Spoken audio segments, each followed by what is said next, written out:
Hello and welcome to Travels Through Time, the podcast made in partnership with Jordan Lloyd and Colourgraph.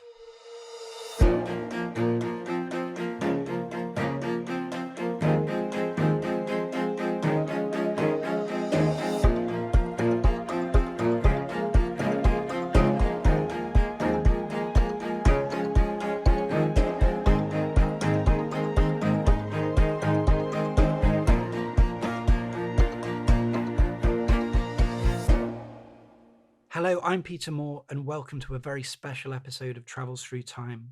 For a year and a half now, we've been inviting our guests to use their expertise, their research, and their skills to evoke a year in history. But today we have something a little bit different. We have a guest who's experienced the traumatic events that she's going to describe at first hand.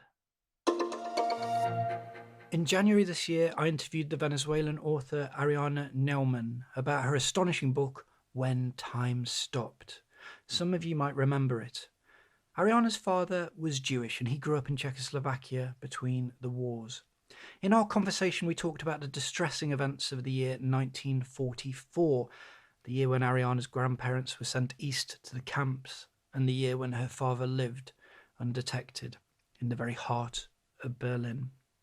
Ariana's father survived, and years later she would research and write the story that he was never able to tell himself. We count ourselves very fortunate at Travels Through Time that we were able to get the very first UK interview with Ariana, whose book shortly afterwards became a New York Times bestseller. A few months ago, we heard about a book called My Name is Selma. It was just about as remarkable as Ariana's. It was written by a 98-year-old Holocaust survivor called Selma van der Perre. Selma was just 17 when the Second World War began.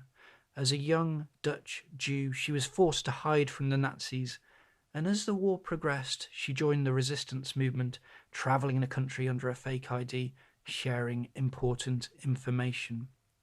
At last, in 1944, Selma was captured and taken to the Ravensbrück Concentration Camp for women. Unlike her family, Selma survived the horrors of what she found there. Although we're used to looking at history through a lens that travels through time, we thought that Selma's story really deserved to be told as well. And who could empathise with this any more than Ariana herself? Ariana, whose own father had been forced, like Selma, to abandon his own identity in an effort to stay alive. So today we bring you a very special conversation between Ariana Neumann and Selma van der Perre, who takes us back to the year of liberation, 1945. Hello, my name is Ariana Neumann, and I am the author of When Time Stopped. I have the huge honor and joy today of chatting to Selma van der Perre. Selma is the author of the new book, My Name is Selma. Edith Eger has said her book shows us all how to find hope in hopelessness and light in the darkness. Selma was born in Holland in 1922. She was the third child of Baron Velleman and Fem Speer. She came from a loving family of assimilated Jews in Amsterdam. She had two older brothers, Louis and David, and a younger sister called Clara. Selma was 17 when World War II began. Until then, being Jewish in the Netherlands had been of no consequence. But on May 1940, the Nazis occupied Holland, and by 1941, religion, even if it was that of your ancestors, had become a matter of life and death. Several times, Selma avoided being rounded up by the Nazis. And then, in an act of defiance, and to escape the sorrow of knowing that her mother and sister had been captured, she joined the resistance movement. She used a pseudonym, Margaretha van der Kuyt. For 2 years, Margaretha, or Marga, risked everything. Using a fake ID and passing as Aryan, she traveled around the country and even went to France, delivering newsletters, sharing information, keeping up morale, doing what she later explained what had to be done. Selma makes it sound as if it was the normal thing to do. But of course, joining the resistance, especially as your family were interned in camps, required the most extraordinary courage. Very few people pulled off what she did. The story of those years is thrilling, astounding, and absolutely inspirational. In July 1944, Selma's luck ran out. Still as Marga, she was transported to Ravensbrück, the women's camp just outside Berlin. She was transported as a political prisoner and forced to work at Siemens, the company. It was only after the war ended that she was allowed to reclaim her identity and dared to say once again, "My name is Selma." So Selma and I are going to chat today. We're going to chat about the year that she has chosen, which is 1945. But before we do, Selma, I would love for you to tell us a little bit about what your life was like with your parents, with Louis, with David, with Clara before the war. Thank you very much for your introduction. Thank you, Selma. It really is an absolute honor to speak to you. If you could tell us a little bit about what life was like for you as a young girl. Very nice. We had a good family life. We were with 4 children, of which my brothers were 9 years and 13 years older than me. And my sister was 6 years younger than me. My father was an artist and traveled Europe on the stage. And we moved quite a bit, therefore, because of his job. Mm-hmm. But we had a very nice family life. We discussed a lot at the table during the meals and so, about politics, about religion, about people. And it was a very pleasant life to have. Of course. And religion, I presume, I mean, I also came from a family of assimilated Jews. It was not a big topic, right? You had friends who were Jewish, you had friends who were Catholic, you had friends from all over. Yes, that's the right. place. From Protestants and so. My father used to explain about the Christianity, Mm-hmm. how it started, as Jesus, he used to say, was a Jew who became Christian because of the Christianity. But we also discussed other countries, faraway countries, people in faraway countries. It's there really where already I started to be interested in anthropology, although I didn't know what anthropology was, but I was always interested in faraway nations. And the first big book my father bought me was called Van Verre Volkeren, of Far Nations. Mm-hmm.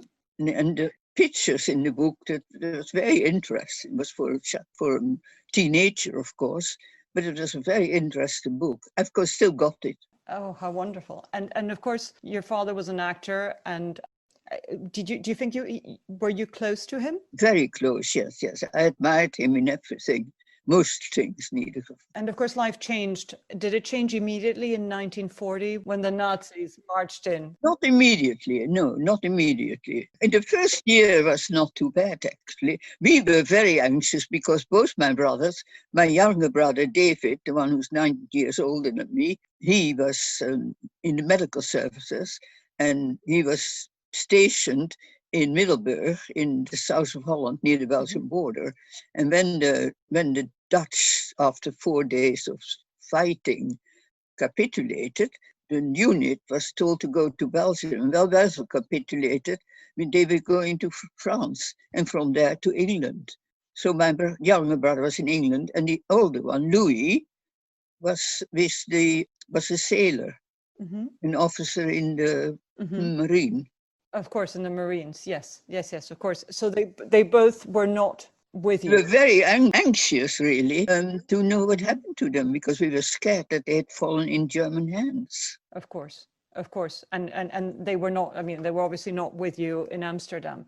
So No. What year was your father sent away? 1942, October 1942.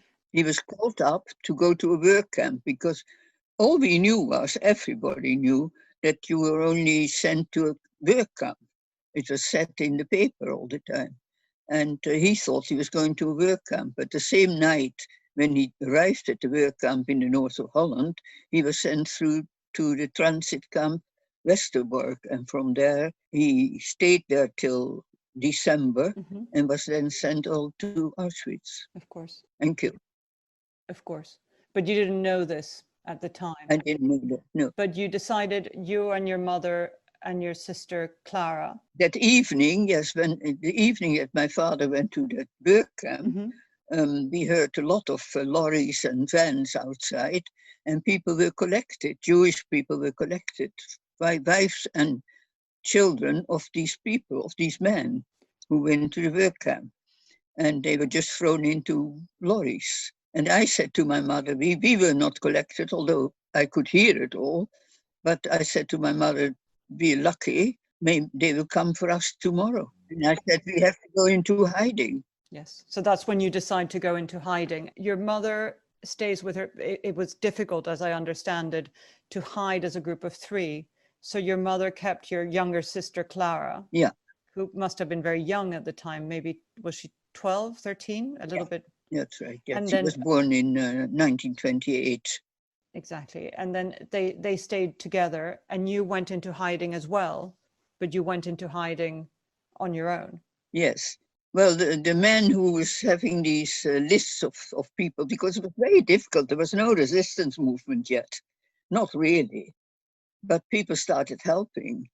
So I found out of the man who had given hiding place, lists of hiding places, and I went to him, and it turned out to be our insurance man, which was, so he knew me. He said that tomorrow morning somebody will call for your mother and sister and take them to a hiding place. And that's what happened. They went to Eindhoven, south of Holland. And I went to him after a while, after spending some And time then, with several friends. I went to him again, and he gave me an address too. and that's when you went into hiding. And when did you find out?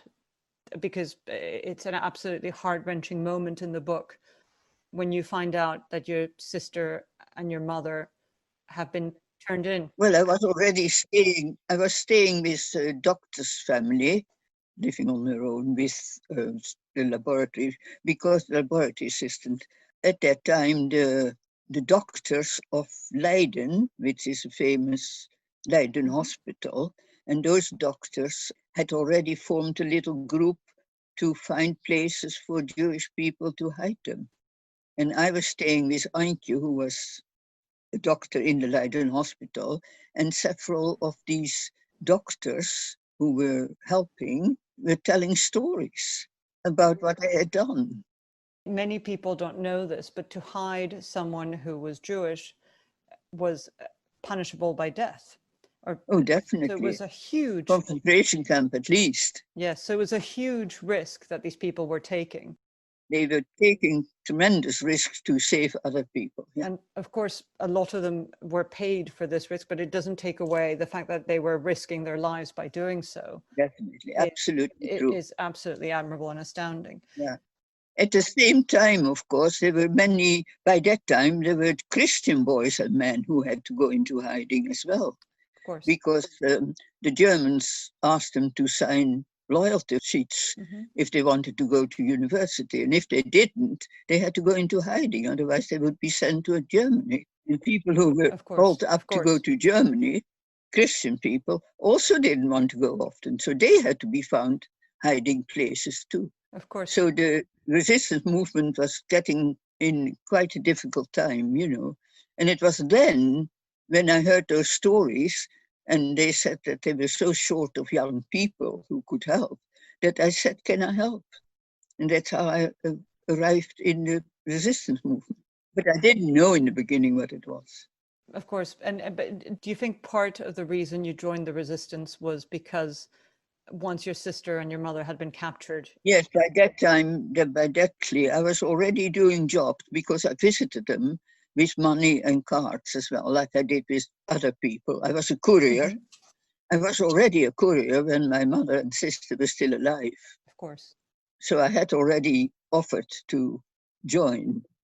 Yes, absolutely. I mean, it is just an absolutely astounding story because, of course, there were a lot of people in hiding, but you were not only in hiding, you adopt a false identity and then you take a further risk by couriering these things. I mean, you know, it's incredibly courageous. Well, I found I had to do it because so many of the Christian people did the job, you know, they helped to save other people, that I found, and especially, as you say, after my mother and sister were taken away, because they were given up by someone in the house, right? It was the children or the... Yeah, but they were not maltreated. They were betrayed by someone in the Betrayed. They house were who was betrayed. hiding them. Oh, Yeah, it's absolutely heartbreaking. And and then, of course, I found that I had to yes, do it, definitely. And I did a lot of rather dangerous jobs too, of course. what do you think was the most dangerous thing you did? I mean, I have to say, having read the book, going to France was incredibly bold and pretty terrifying. It must have been. It was, yes, yes.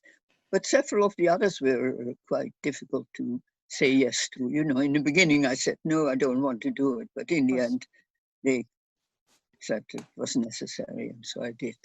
Yes, so you're arrested on the 18th of June, 44. You're taken to a prison in Amsterdam and then transported to, I don't know how you pronounce it, Vught, I think. Vught. And then I will let you say it. Yeah, Vught was a concentration camp in the south of Holland, near the Belgian border. Okay, and then you're taken to Ravensbrück, which is absolutely awful. So even worse. It was dreadful, yeah. And you managed yet to survive there. Well, we used to say Vught was a sanatorium compared with Ravensbrück. Yes, I mean, it was so bad, yeah. And yet you managed to survive all the horrors of Ravensbrück, the disease. I know you were sick with lots of things, including typhoid, and you managed to survive and then be liberated. Well, I wanted to survive. I didn't want to give the Germans the satisfaction of having me dead.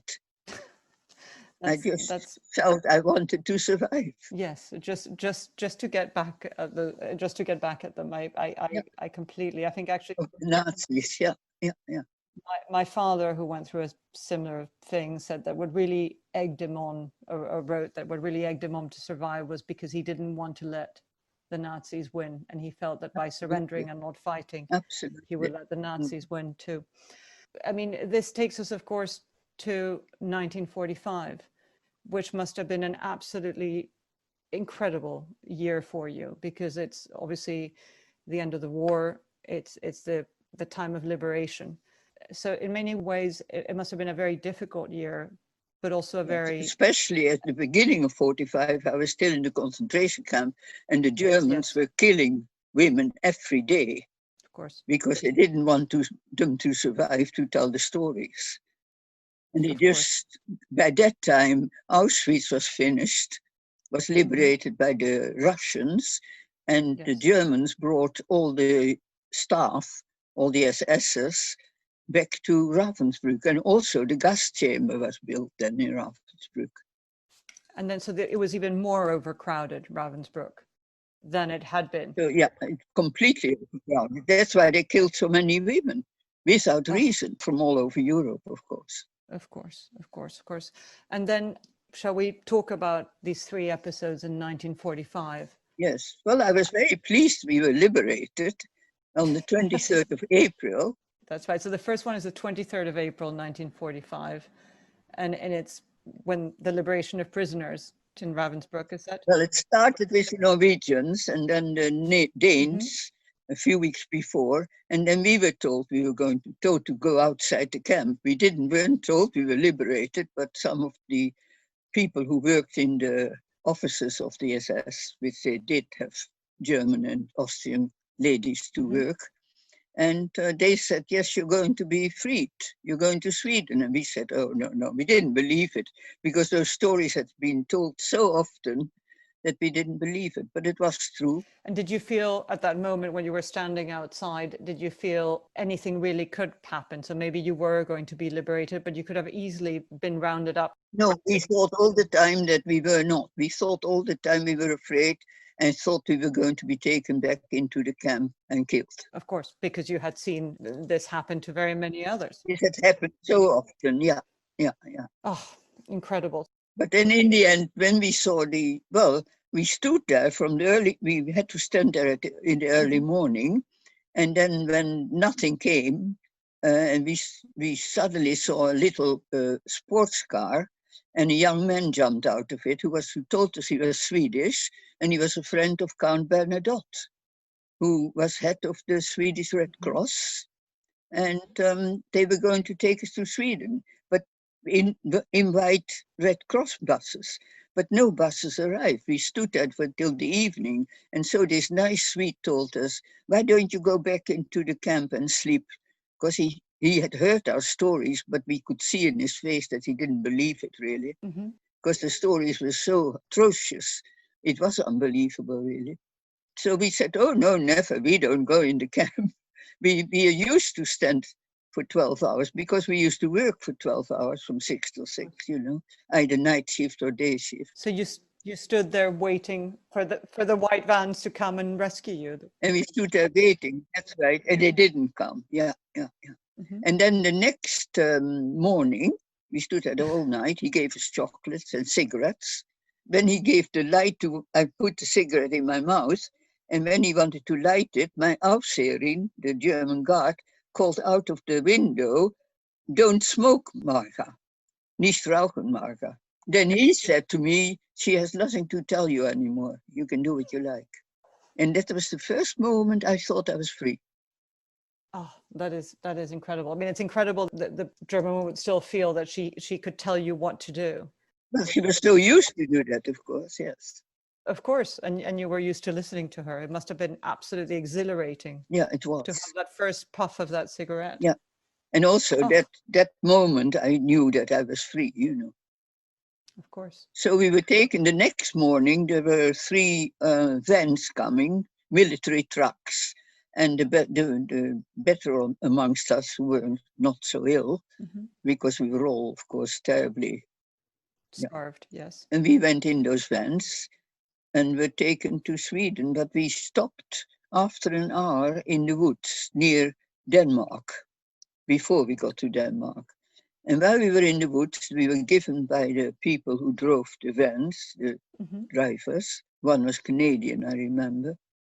And we were given food, sandwiches and chocolates and cigarettes and drinks and so on. While we were sitting there, and it was beautiful to see the green coming out, because it was April, the end of April, and it was all sprouting, and some of the flowers. And we had never seen that for ages, you see. So it made a tremendous impression.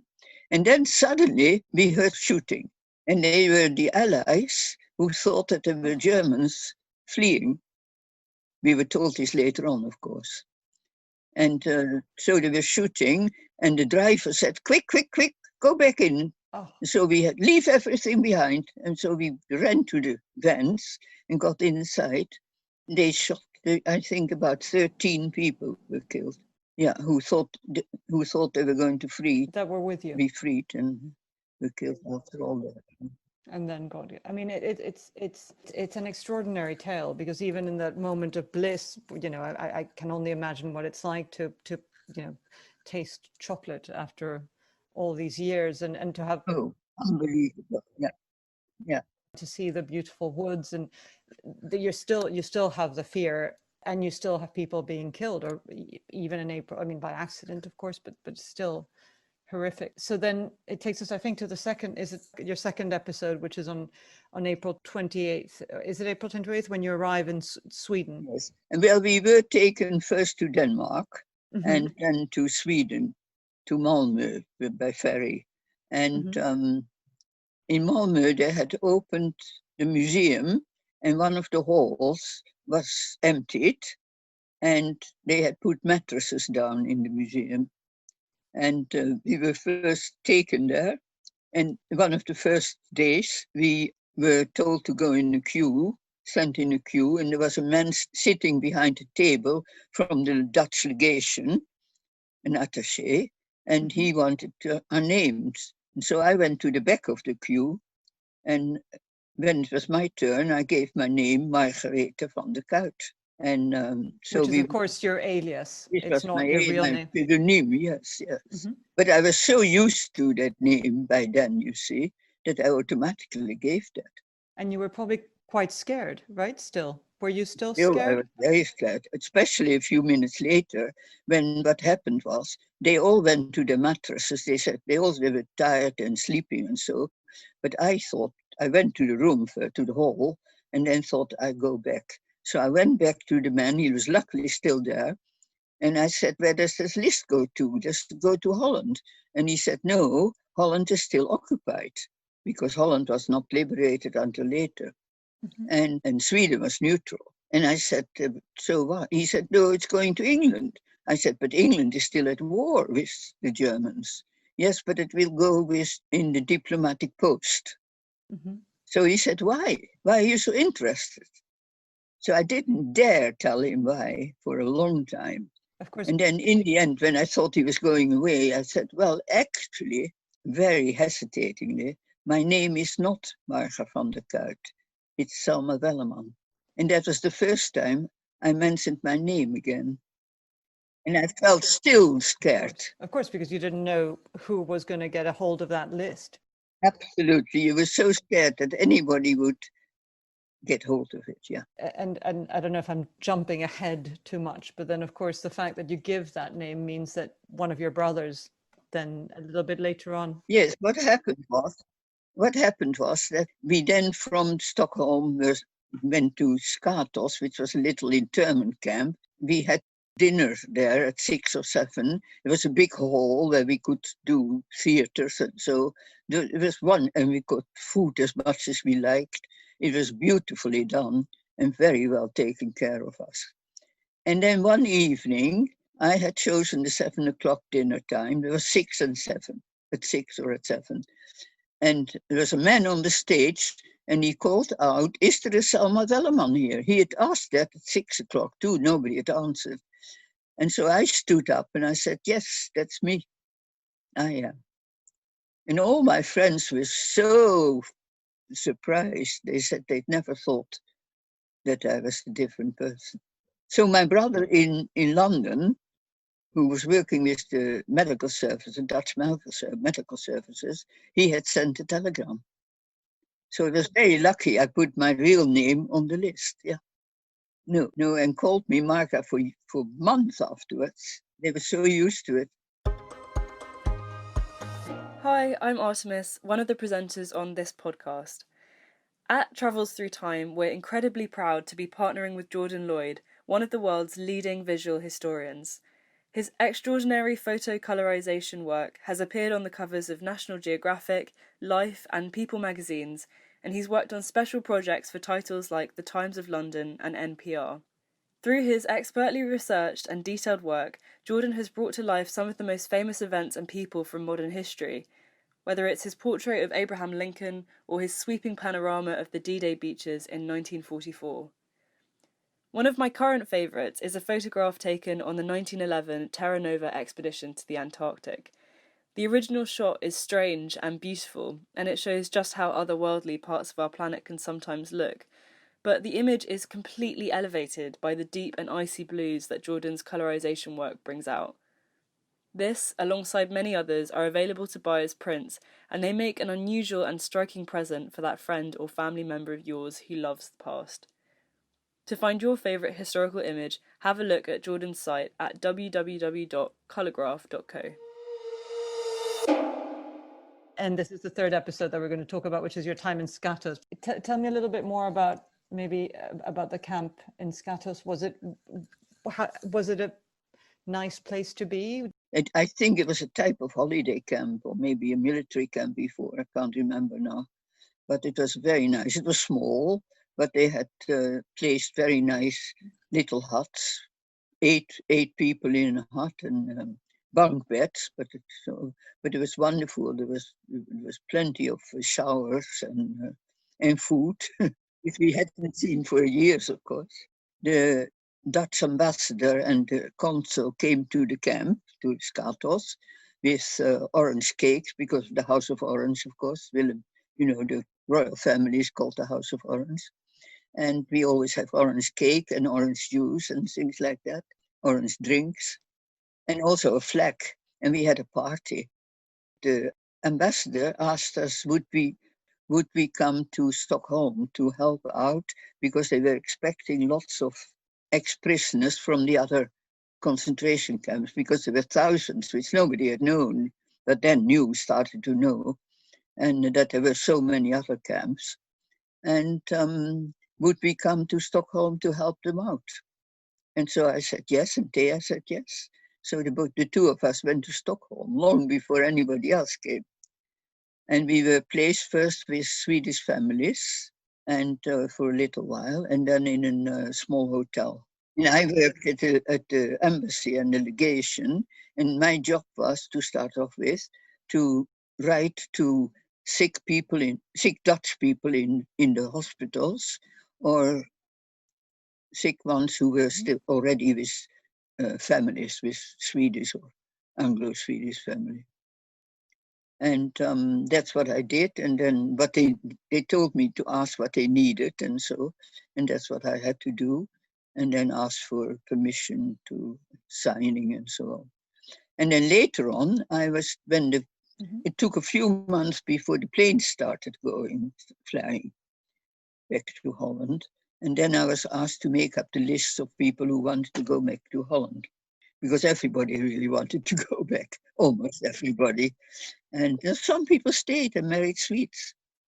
Oh, I mean, it's so even then, after you've gone through all this, and you know, and you're still helping others. I mean, it's beautiful to me that despite all the horrors that were done, you managed to retain positivity and hope, actually. So the Nazis couldn't take that away from you. They couldn't take away your courage and your will to live, but also your will to help others, which you of course had before they imprisoned you, but you still had afterwards and immediately afterwards, because you volunteered to help.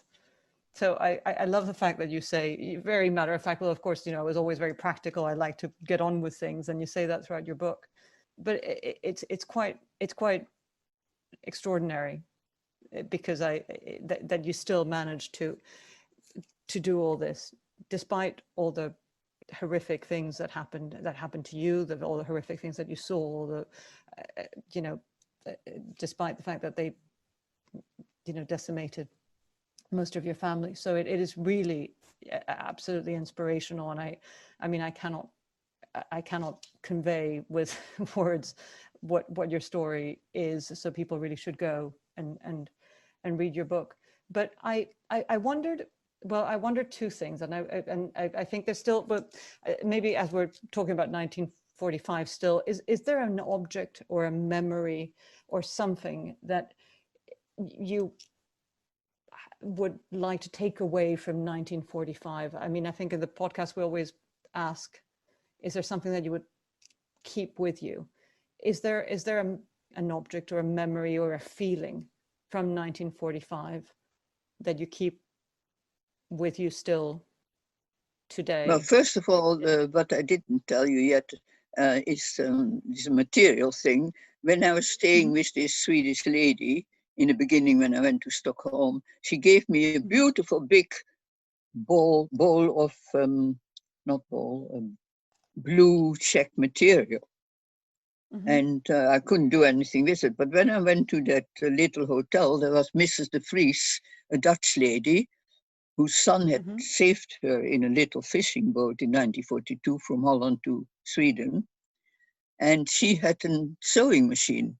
And she suggested and offered to make me a lovely dressing gown with that material. And she did, a beautiful big skirt. And I had it, I used it in London still for years. And I was so proud of it. It's one thing I'm very pleased I had, and people made it for me. So it was very nice. Oh, wonderful. So you'll take your Swedish dressing gown. Yeah. And Selma, tell me something. Why tell your story now?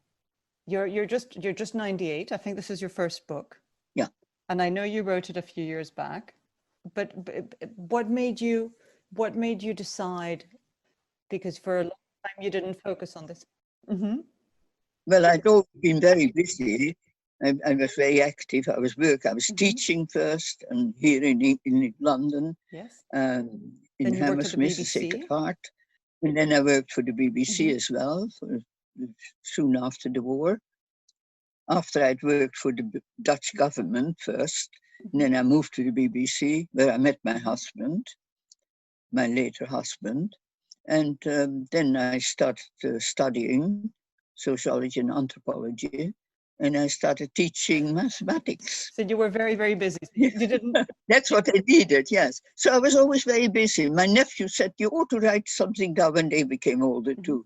You ought to write it down because you're the last of the generation and it ought to be told, the story. So I made a few notes, and when they asked, I said, well, I haven't had time. Next holiday I will do it. So I never did it, until 2000. And then people started asking, and I said, well, yes, I wrote a little bit. But again, when my husband died, I took over his job, and I really was too busy. But it was as a journalist, so I've done a lot of different jobs. And I was very, very busy. It was a 24-hour job, really. And so I thought I must do something to relax. And one of the things I did was go to painting classes, took up painting. And then one day, after I'd been painting a few years already, I had to say, sorry, I can't come next week because I have to go to Holland. And they said, oh, lovely holiday. You have a nice holiday. And so I said, well, it's not a holiday. By that time, I was already going to Holland once a year to talk to Dutch teachers, well, the ones who had finished teachers training college. And they were taken to Ravensbrück, and I was too, and to give them a workshop and tell them all about it and about the war, so that they could tell it to little children, the children they were going to teach. They were also taught how to teach it. And I also went later on to Germany for the German students and did the same. Of course. And that was interesting in itself, because when I asked, haven't your grandparents told you anything about it? Because by that time they were grandchildren. They said, no, they don't want to talk about it. Of course, because they were too ashamed. And I even was asked to speak to young employees of Siemens. And they didn't know anything about it either. So I thought I must do something about that with the notes I have, because that's terrible if nobody in England, you see, the ones in the class, for instance, said they didn't know anything about it. They didn't know Holland had any occupation or had any resistance movement.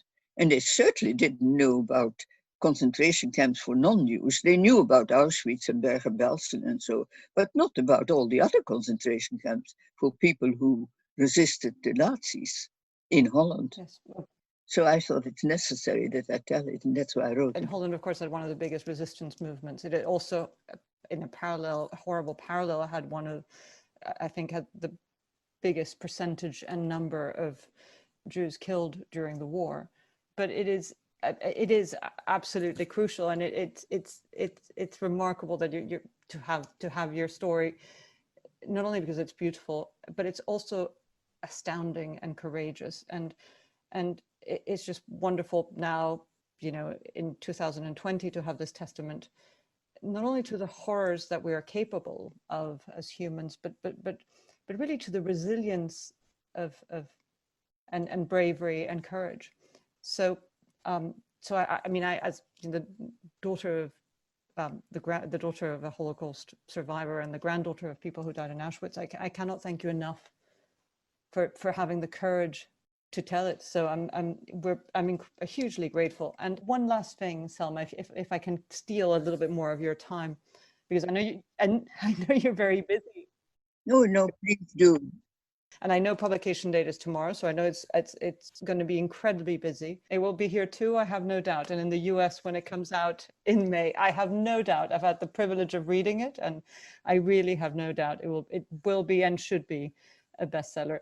But we're in the middle of this tiny little thing called COVID-19, the pandemic, and we're all in isolation. And I wondered if they're extraordinary times for us. We cannot travel, we're isolated, we cannot hug those that we love. And these are difficult times. if you think, it's the first thing I said actually months ago. Months ago, I said this when people started complaining that they had to stay in for 2 weeks or whatever, you know. And I said, think of all those Jewish people and other people who weren't hiding, who had to stay under the ground, under the floor often, or in a little room for not 2 weeks, but 3 or 4 years or 5 years. No, of course. And so I wondered if you could give, you know, all of those people that feel a little like their life is tough right now, a word of advice and perhaps a few tools. How would you tell them to navigate these days of the pandemic? How did you manage to keep level-headed and retain hope in much worse circumstances? Was there something? I mean, I know you talk about poetry and how you wrote down. I think you talk about reciting poetry and retaining hope. And for young people, of course, to study is a good idea. In the beginning, when I found my cousin and she helped me with languages, we did a lot of studying together. So that's always good, keeps your mind busy. Exactly. So I think maybe that's the lesson. Even if your body is imprisoned or you cannot travel, your mind. You should keep your mind busy. Yeah. You keep your mind busy because your mind is free. I think so. Yes. Selma, you're an absolute inspiration. I cannot thank you enough for your book, for talking to me, for giving me so much of your time. I'm only one of so many people who did the job, you know, in the resistance. And the book is also a commemoration and a memory of all these people who tried and saved other people with the risk of their own lives. It is, but you're not one of so many. It's a really, I mean, it's a really special book. It's a wonderful thing that you did, and from the bottom of my heart, my thank you for the book, for the testament, and for being here to tell us your beautiful story. Thank you very much as well for interviewing me. Thank you. That was Ariana Neumann talking to Selma van der Perre about her book, My Name is Selma. It was published in the UK just 1 week ago, and it's a story that's haunting and inspiring in equal measure. We're hugely grateful to Selma for taking the time to speak to us. The best part of a century after both of their families were attacked during the Holocaust, it's really wonderful that Ariana and Selma's stories were interwoven here in 2020. For much more about this episode, as ever, please do head to our website, which is tttpodcast.com. We'd love to hear from you too if you have anything that you want to pass on, or maybe a suggestion for a future episode. Also, congratulations to Philip Cunliffe and to Bill Grisdale, who were the winners of our Ken Follett giveaway just the other week. They both win a signed first edition hardback copy of Ken's new novel, The Evening and the Morning. It's a great prize. If you want to be in with a chance of winning something like that, make sure you sign up to our newsletter. Thank you again for listening to this very special edition of Travels Through Time. We'll be back on Tuesday for a trip to 1492 with the writer Catherine Fletcher. But for now, from us, that's it. Goodbye.